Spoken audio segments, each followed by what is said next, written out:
7ஆம் வகுப்பு தமிழ் புத்தகம் இயல் 8ல் இருக்க புக் பேக் கொஸ்டின் பார்ப்போம்.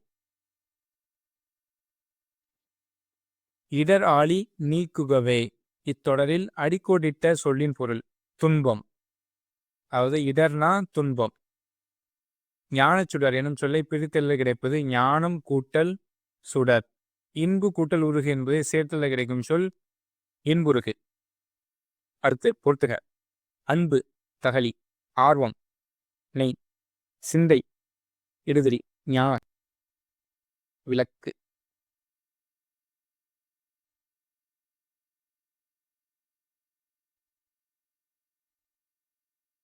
காந்தியடிகள் எப்போதும் டேஸ் பேசினார். வாய்மை. வாய்மைனா உண்மை.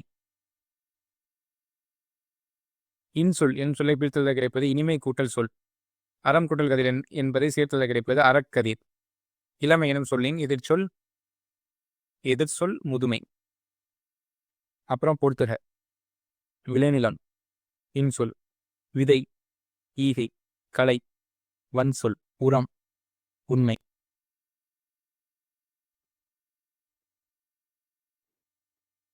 ஒருவர் எல்லாருக்காகவும் எல்லோரும் ஒருவருக்காகவும் என்பது டேஷ் நெறி பொதுவுடைமை. செல்வத்தின் பயன் ஒப்புரவு வாழ்வு. வறுமையை பிணி என்றும் செல்வத்தை டேஷ் என்றும் கூறுவர் மருந்து. உலகம் உண்ண உன் உடுத்த உடுப்பாய் என கூறியவர் பாரதிதாசன். பொறுத்துக. எளிது பொறுத்துக்கனா எதிர்ச்சொல் வச்சு பொறுத்தன. எளிதினா அரிது.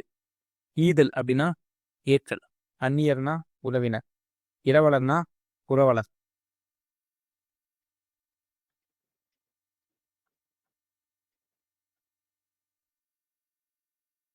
டேஷ் ஒரு நாட்டின் அரண் அன்று. வள்ளுவர் நாட்டின் அறங்கள்னு சொல்லிட்டு சில விஷயத்த சொல்லியிருப்பார். பரவாயில்ல, எது இதில் வராது. காடு வரும், மழை வரும், தெளிந்த நீர் வரும், வயல் மட்டும் தான் வராது. எது இல்லைன்னு சொல்லிட்டு தான் கேட்டிருக்காங்க. அப்படிதான் ஆன்சர். மக்கள் அனைவரும் டேஷ் ஒத்த இயல்புடையவர்கள் பிறப்பால். நாடென்ப எனும் சொல்லை பிரித்தெழுத கிடைப்பது நாடு கூட்டல் என்ப. கண் கூட்டல் இல்லது என்பதை சேர்த்தெழுத கிடைக்கும் சொல் கண் இல்லது.